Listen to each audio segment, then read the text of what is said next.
तो इस बार जो वोटिंग होगी वो कार्य को देखते हुए होगी। जो नए मुद्दे हैं उन मुद्दे के ऊपर व्यक्ति जो है विचार विमर्श करेगा और उसके अनुसार जो है वो आगे वोट करेगा और उसी के माध्यम से वो चुनाव जीतने की जो है आगे कौन सी पार्टी जीतती है ये तो माई जानती है। माई ने भी पर्चा बना के रखा हुआ है, तो स्वतः ही आप समझ लीजिए। बस थोड़ा सा ये कहूंगा कि वातावरण बदलेगा।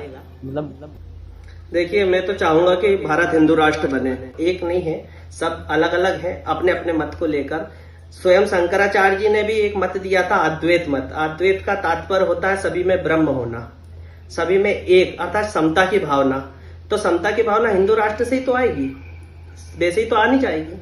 हिंदू राष्ट्र कब होगा? जब सारे व्यक्ति हिंदू सनातन संस्कृतियों का पालन करेंगे। धीरेन्द्र शास्त्री के बारे में आपका क्या विचार है? धीरेन्द्र शास्त्री जैसे लगातार मंचों से और व्यासपीठ से ही कई बार विवादित बयानों में फंस चुके हैं और फिर उसके बाद उन्होंने माफियां भी मांगी हैं।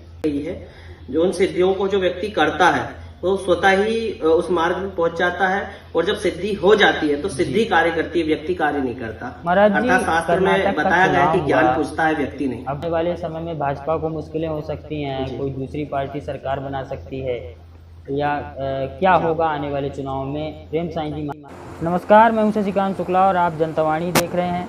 जनता वाणी पर आज हम अपना खास कार्यक्रम पूछता है इंडिया लेकर के आए हैं। बहुत दिनों के बाद ये कार्यक्रम हमारा आप देख रहे हैं। हमारे साथ आज मध्य प्रदेश के नर्मदापुरम में प्रसिद्ध बगलामुखी धाम के पीठाधीश्वर प्रेम साईं जी महाराज जुड़ने वाले हैं और उस स्थान पर भी बागेश्वर धाम की तरह और अवध सरकार धाम की तरह और भारत में जो अन्य भी कई स्थान हैं ऐसे जहां पर एक अलग ही प्रकार का ट्रीटमेंट होता है। लेकिन जो बगलामुखी धाम है वहां के प्रेम साईं महाराज, वहाँ भी एक दावा किया जाता है कि किसी भी तरह की परेशानी हो, किसी भी तरह की समस्या हो तो वैदिक मंत्रों के माध्यम से और देवी माँ के आशीर्वाद से वहाँ भी हर समस्या का समाधान किया जाता है। सैकड़ों और हजारों की संख्या में वहाँ भी लोग पहुँच रहे हैं। बगलामुखी धाम भी बहुत ही तेज़ी से हिंदू समाज और सनातन धर्म को मानने वाले लोगों के बीच प्रसिद्ध होता जा रहा है।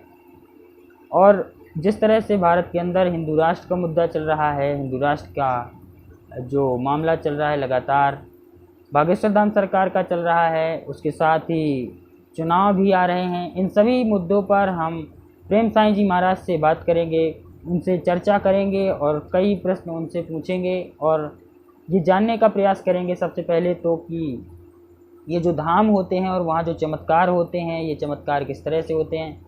तो प्रेम साईं जी महाराज हमारे साथ लाइव जुड़े हुए हैं नर्मदापुरम के बगलामुखी धाम से। प्रेम साईं जी, आपका बहुत बहुत स्वागत है सबसे पहले तो जनता वाणी पे। बहुत बहुत धन्यवाद आपका और बगलेश्वरी धाम के ओर से आप सभी को धन्यवाद मुझे आमंत्रण करने के लिए। प्रेम साईं जी, सबसे पहले तो आप हमें ये बताइए, जो नर्मदापुरम इलाके में आपका, नर्मदापुरम जिले में जो आपका बगलामुखी धाम है, वहाँ भी एक दावा किया जा रहा है कि वहाँ भी हर समस्या का समाधान वैदिक मंत्रोच्चार से, माता के आशीर्वाद से लोगों के समस्याएं ख़त्म हो रही हैं और हर चीज़ का समाधान हो रहा है। कोई भी पीड़ा हो उसका निवारण हो रहा है।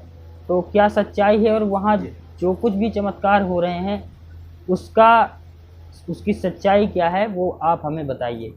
वो बताया गया है और जिसमें साधना मार्ग और तंत्र मार्ग में महाविद्याओं की साधना अपने आप में गुण रहस्य की विद्याएं हैं। और बगलामुखी तो किसी परिचय का मोहताज नहीं, आज सभी लोग बगलामुखी को जानते हैं, उनकी विद्याओं को जानते हैं। तो बस माँ भगवती के उन गुण रहस्य मंत्रों का उपयोग यहाँ पर किया जाता है और माँ भगवती सबको आशीर्वाद प्रदान करती है।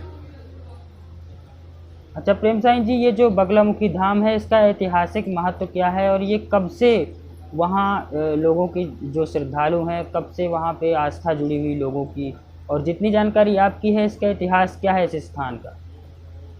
देखिए, सबसे पहले तो मैं आपको बताना चाहूंगा कि माँ भगवती के कुछ चुनिंदा ही स्थान है जो शक्तिपीठ में है, जो प्रधानता मानी गई है। जैसे नलखेड़ा धाम, दतिया धाम और कंगड़ा धाम, ये 3 धाम है या भगवती विराजमान होती है। और हमारे पास माँ भगवती की उस अष्ट धातु की प्रतिमा विराजमान है जो हमारे गुरु के द्वारा हमें प्राप्त है और वहीं उनकी सेवा की जाती है। जब समुद्र में कहा जाता है एक बार बहुत पहले तूफान आया था, उस तूफान के बाद उसको रोकने के लिए माँ भगवती ने जो है पीताम्बरा स्वरूप धारण किया था, और जो शत्रु की जीभा को लगाम लगाती है, जो विजयश्री दिलाती है और जो आपके हर कार्य को सरलता से सिद्ध कर देती है, ऐसी माँ बगलामुखी है। क्या है कि अक्सर लोग जानते हैं कि हमारा हर कार्य जो है आसानी से हो जाए, लेकिन आराधना छोड़ता है वो हर जगह भटकता है। पर माँ भगवती के नाम मात्र से, मंत्र से ही भगवती उनका कल्याण कर देती है। और कई वेद शास्त्रों में दिए गए हैं कि कई जड़ी बूटियां विशेष हवन के माध्यम से हम लोग उस कार्य को सिद्ध करते हैं। बगलेश्वरी धाम में लगातार लोग आते हैं तो भगवती उनको जो भी समस्या होती है वो आदेश करती हैं, और आदेश के माध्यम से वहाँ जो है जन जन तक उसका काम पहुंचता है। क्योंकि हमने देखा है अक्सर मैया आदेश करती है, माला गिराती है, प्रतिमा से पुष्प गिराती है, और तब वो कार्य के लिए वो अनुमति प्रदान करती है कि इस कार्य को वो करना चाहिए। और नलखेड़ा पांडवकालीन मंदिर है, जहाँ पे पांडवों के द्वारा विजयश्री के लिए जो है आराधना की गई थी, और वहां पे भगवती जो है नदी की धार से पिंड रूप में बाहर आई है, पिंडी स्वरूप में।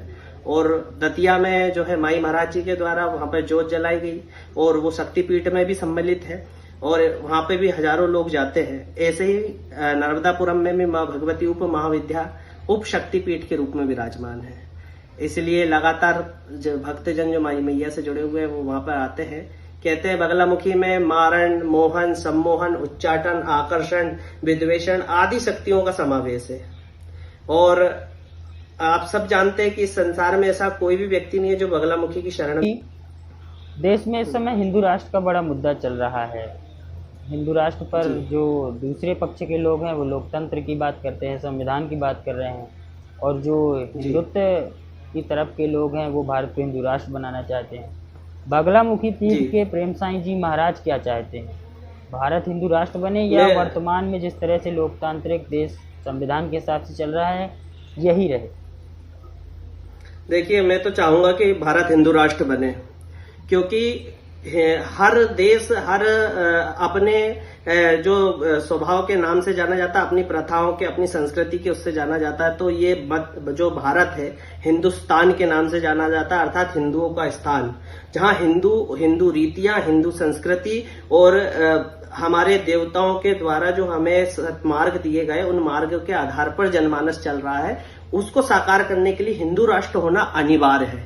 क्योंकि कई चीजें हिंदू राष्ट्र में सम्मिलित है जो होना चाहिए, और हिंदू राष्ट्र का तात्पर्य जो है संस्कृति से है, और भारत की संस्कृति भारत को विश्व गुरु का दर्जा प्रदान करती है।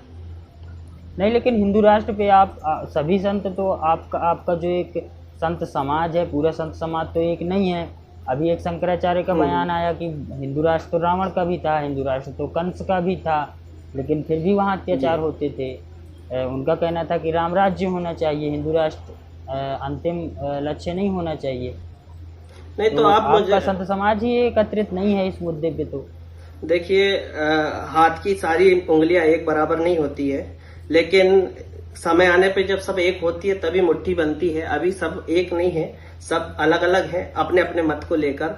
स्वयं शंकराचार्य जी ने भी एक मत दिया था, अद्वैत मत। अद्वैत का तात्पर्य होता है सभी में ब्रह्म होना, सभी में एक, अर्थात समता की भावना। तो समता की भावना हिंदू राष्ट्र से ही तो आएगी, वैसे ही तो आनी चाहिए। हिंदू राष्ट्र कब होगा? जब सारे व्यक्ति हिंदू सनातन संस्कृतियों का पालन करेंगे। और मुझे ये बताइए कि जब तक जड़ मजबूत नहीं होगी उस पे ना तना बराबर आएगा, ना ही शाखाएं आएंगी, ना ही पत्ते आएंगे, ना ही फल लगेगा। तो जड़ को मजबूत करना अनिवार्य है। अगर हिंदू राष्ट्र बनेगा तो रामराज आने की पूर्ण संभावना है, और रामराज स्वतः ही आ जाएगा। धीरेन्द्र गिरि शास्त्री के बारे में आपका क्या विचार है? धीरेन्द्र गिरि शास्त्री जैसे लगातार मंचों से और व्यासपीठ से ही कई बार विवादित बयानों में फंस चुके हैं, और फिर उसके बाद उन्होंने माफियां भी मांगी हैं। जी। तो धीरेन्द्र गिरि शास्त्री बड़बोला का जो बड़बोलापन है उस पर प्रेम साईं जी महाराज का क्या स्टैंड है?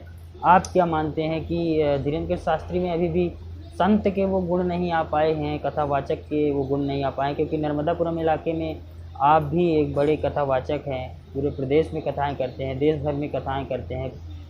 तो जो धीरेन्द्र गिरि शास्त्री हैं, क्या लगता है आपको अभी उनमें वो सारे गुण नहीं आ पाए हैं क्या?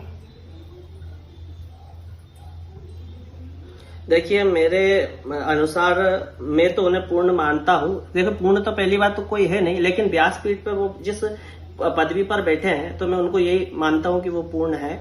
क्योंकि और रही बात बोलने की, किसी भी अन्य मुद्दों पर बोलने की, तो व्यास मंच है और व्यास मंच से धर्म गुरु का जो कर्तव्य है वो सतमार्ग दिखाना है। कहीं ना कहीं उनकी बातों में थोड़ी सच्चाई होती है, लेकिन हर व्यक्ति अपने इष्ट का, अपने प्रधानता और अपने कई चीजों को अपने दिल में लेके बैठा हुआ है। तो हम तो यही चाहते हैं कि कई प्रकार से वो अगर कुछ चीजें कह रहे हैं तो वो आपको एक मार्ग देने का प्रयास कर रहे हैं, जो अगर आप उस मार्ग पर चलेंगे तो स्वतः ही आप वहां पहुंच जाएंगे। और रही बात है कि उनके कुछ पर्सनल कमेंट के लिए, तो उसके लिए मैं कुछ नहीं कहना चाहूंगा कि वो उनकी वाणी है, वो क्या कहना चाहेंगे। लेकिन धर्म से जुड़ी हुई जो उन्होंने कहा है वो मानने योग्य है और उन्हें मानना महाराज चाहिए। जी, मैं अपने फिर से पहले सवाल की तरफ जा रहा हूँ। मैंने आपसे चमत्कारों के बारे में पूछा था। बागेश्वर धाम में जो चमत्कार होते हैं और भी कई धाम हैं जो चमत्कार होते हैं, आपने कहा कि ये कोई चमत्कार नहीं है, ये तो हमारे वैदिक परंपरा में बड़ी नॉर्मल सी चीज़ें हैं, बड़ी सामान्य चीज़ें हैं जो वेदों और पुराणों में दर्ज हैं, दी गई हैं। तो क्या ये सच है कि ये कोई चमत्कार नहीं है? जी, ये सब वैदिक चीज़ें हैं। अगर पुनः वेदों का अध्ययन किया जाए, पुराणों का अध्ययन किया जाए, हिंदू धर्म ग्रंथों का अध्ययन किया जाए, तो ये सामान्य सी चीज़ें हैं।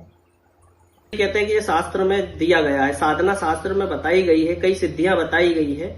जो उन सिद्धियों को जो व्यक्ति करता है वो स्वतः ही उस मार्ग में पहुंच जाता है, और जब सिद्धि हो जाती है तो सिद्धि कार्य करती है, व्यक्ति कार्य नहीं करता। अर्थात शास्त्र में बताया गया है कि ज्ञान पूछता है, व्यक्ति नहीं। अब आप कथावाचक हैं और एक पीठ के पीठाधीश्वर भी हैं, और पीठाधीश्वर ही योगी आदित्यनाथ भी थे, लेकिन वो मुख्यमंत्री बन गए।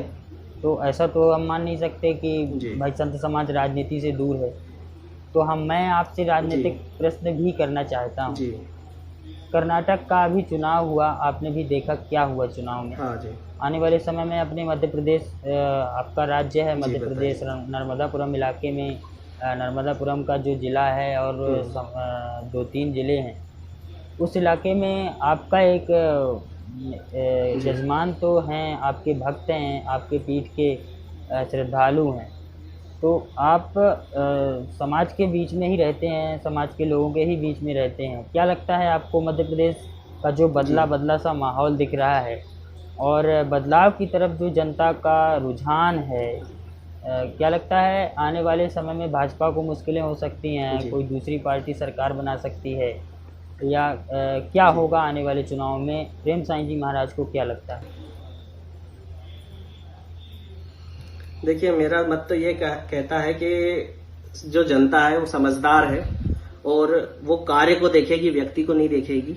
तो इस बार जो वोटिंग होगी वो कार्य को देखते हुए होगी। जो नए मुद्दे हैं उन मुद्दे के ऊपर व्यक्ति जो है विचार विमर्श करेगा और उसके अनुसार जो है वो आगे वोट करेगा, और उसी के माध्यम से वो चुनाव जीतने की जो है आगे कौन सी पार्टी जीतती है ये तो माई जानती है। माई ने भी पर्चा बना के रखा हुआ है, तो स्वतः ही आप समझ लीजिए। बस थोड़ा सा ये कहूंगा कि वातावरण बदलेगा। मतलब आपको लग रहा है कि हवाएं बदलाव की तरफ चल रही हैं। प्रेम साईं जी, जनतावाणी के साथ बात करने के लिए बहुत बहुत धन्यवाद। जनतावाणी के साथ जुड़ने के लिए आपका बहुत बहुत धन्यवाद, और आगे भी हम ऐसे मुद्दों पर आपसे बात करते रहेंगे। बहुत बहुत धन्यवाद प्रेम साईं जी। तो हमारे साथ मध्य प्रदेश के नर्मदापुरम ज़िले में मौजूद बगलामुखी धाम के पीठाधीश्वर प्रेम साईं जी महाराज जुड़े हुए थे। जनतावाणी से जुड़े रहिए। हमारे इस कार्यक्रम में जुड़े रहने के लिए आप सभी का धन्यवाद।